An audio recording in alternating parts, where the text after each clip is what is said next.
wabarakatuh.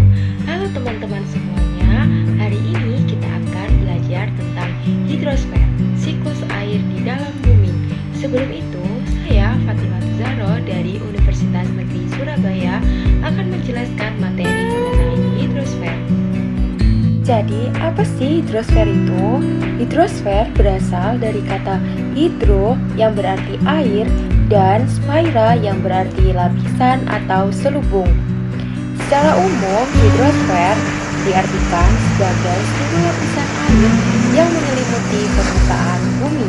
Hidrosfer tersusun atas berbagai bentuk perairan, baik yang berada di permukaan, di bawah permukaan, air laut, sungai, danau, rawa, air tanah, gletser atau es di daerah kutub, serta uap air yang terdapat di udara. Seluruh komponen hidrosfer ini saling berkaitan dan mengalami perputaran secara terus-menerus melalui siklus hidrologi. Selanjutnya, proses terbentuknya air di bumi. Pada awalnya, bumi terbentuk dari gumpalan gas dan debu kosmik dengan suhu yang sangat tinggi sehingga belum memungkinkan adanya air dalam bentuk cair. Seiring waktu, suhu bumi mulai menurun dan terjadi aktivitas vulkanik. Dari aktivitas vulkanik ini, gunung api melepaskan uap air dan gas-gas lainnya dari dalam bumi ke atmosfer melalui proses degasi.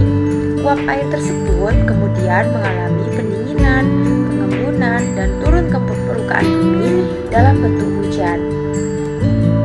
Selanjutnya ada siklus hidrologi. Siklus hidrologi adalah sebuah proses pergerakan air dari bumi ke atmosfer dan kembali lagi ke bumi yang berlangsung secara kontinu. Proses siklus hidrologi dimulai dari tahap evaporasi, transpirasi, kondensasi, presipitasi, infiltrasi, dan runoff. Kemudian dilanjutkan lagi ke tahap evaporasi. Proses ini berlangsung secara kontinu. Proses yang pertama yaitu evaporasi. Peristiwa berubahnya air yang ada di permukaan bumi menjadi uap air dan naik ke lapisan atmosfer. Proses ini merupakan tahap pertama siklus hidrologi. Terjadi pada permukaan badan air seperti laut, sungai, dan danau. Selanjutnya ada proses transpirasi dan evapotranspirasi. Proses transpirasi yaitu proses penguapan air tanah yang diserap oleh akar tumbuhan, kemudian mengalir ke permukaan daun lalu menguap ke atmosfer. Sedangkan proses evapotranspirasi yaitu proses gabungan antara evaporasi dan transpirasi. Selanjutnya ada proses kondensasi, yaitu perubahan uap air menjadi partikel titik-titik air dengan ukuran sangat kecil setelah proses penguapan. Partikel ini saling mendekati dan bersatu sehingga membentuk awan. Proses selanjutnya yaitu presipitasi, yaitu terjadinya hujan di mana awan mencair akibat pengaruh suhu udara yang sangat tinggi. Selanjutnya ada proses infiltrasi, yaitu proses pergerakan air ke tanah dan proses ini membawa air tanah kembali lagi ke laut. Selanjutnya ada proses infiltrasi atau limpasan, yaitu proses pergerakan air dari tempat yang tinggi ke tempat yang rendah di permukaan bumi. Selanjutnya kita akan belajar tentang bagaimana cara menjaga kualitas air. Cara menjaga kualitas air terbagi menjadi 4.